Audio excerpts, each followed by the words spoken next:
Olá, meus curiosos! Sejam bem-vindos à Biblioteca Sombria.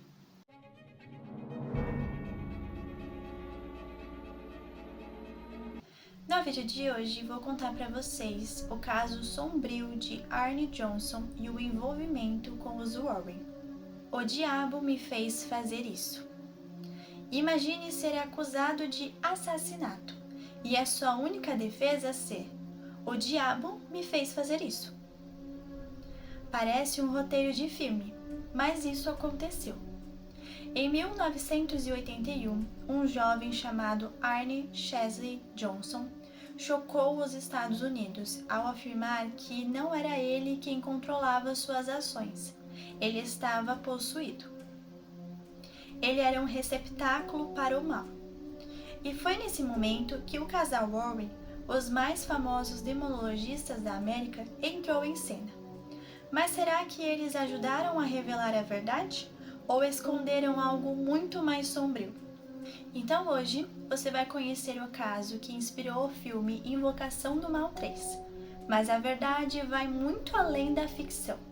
Então respira fundo, apague as luzes, porque essa história é real e ela continua ecoando até hoje. Tudo começou de forma silenciosa, como tantas histórias que envolvem o sobrenatural. No final de 1980, a família Gaskell se mudou para uma casa em Brooksfield, Connecticut. Era para ser um recomeço, mas logo tudo começou a dar errado. O filho mais novo, David Gaskell, de apenas 11 anos, começou a ter pesadelos intensos. Acordava suando, gritando, dizendo que via um velho de olhos negros, com chifres e cascos fendidos, que prometia levá-lo para o inferno. A princípio, os pais acharam que era imaginação, mas os ataques se intensificaram. Nossa, que pais eram esses, né? Aí você tá só imaginando, que imaginação fértil dessa criança. David dizia que o velho falava com ele mesmo quando estava acordado. Começou a ter arranhões no corpo, hematomas que apareciam do nada. Passava mal ao entrar em igrejas e gritava em latim, idioma que nunca tinha aprendido. Foi então que o casal decidiu chamar ajuda. Ed e Lorraine Warren foram chamados pela família. Para quem não conhece, eles eram demonologistas católicos renomados, conhecidos por casos como Amityville e a Annabelle. Segundo Lorraine, médium clarividente, David estava possuído, mas não por um espírito qualquer, por múltiplos demônios. Ela alegou ver sombras atrás dele, vultos se contorcendo e sussurrando palavras ininteligíveis.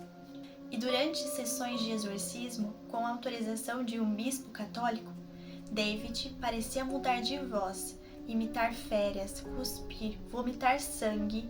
Foram 43 dias de tormento, até que um dia algo diferente aconteceu. Durante um desses rituais, Arne Johnson, namorado da irmã de David, Debbie, desafiou a entidade e disse para a entidade: "Saia dele e venha para mim." E supostamente foi o que aconteceu. Depois desse dia, David melhorou, mas Arne começou a agir de uma forma estranha. Ele falava com coisas que ninguém via, tinha acessos de raiva, ficava paralisado olhando para o nada. Segundo a Debbie, ele murmurava sozinho, dizia ouvir vozes e teve um acidente de carro inexplicável em que afirmou que algo o empurrou do banco do motorista. E o mais perturbador, foi visto várias vezes entrando em transe, com os olhos vidrados em algo. Mas ninguém esperava o que viria a seguir. Em 16 de fevereiro de 1981, Arne faltou ao trabalho. Ele estava com Debbie em um canil onde ela trabalhava, junto com o dono do local, Alan Bonham. Houve uma discussão, Alan estava bêbado e algo saiu do controle. Arne sacou uma faca de 13 centímetros e esfaqueou Alan brutalmente, 5 vezes, o matando no local. O crime foi testemunhado por Debbie e outras pessoas. Mas o que é o mais bizarro? Arne, depois do ataque, saiu andando lentamente, como se estivesse em transe. E mais, não lembrava de nada. Quando foi preso, disse: "Eu não fiz isso. Algo dentro de mim que fez." O caso chamou a atenção nacional. E pela primeira vez na história dos Estados Unidos, uma equipe de advogados tentou usar a defesa de possessão demoníaca em um julgamento por homicídio. Os Warren sustentaram que Arne havia sido possuído por uma entidade demoníaca que antes estava em David. Eles tinham gravações, fotos e testemunhos.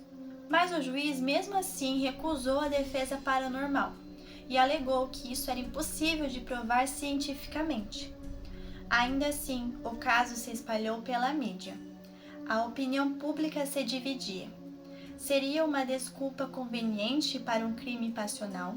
Ou os Warren realmente estavam diante de uma prova de que o mal caminha entre nós?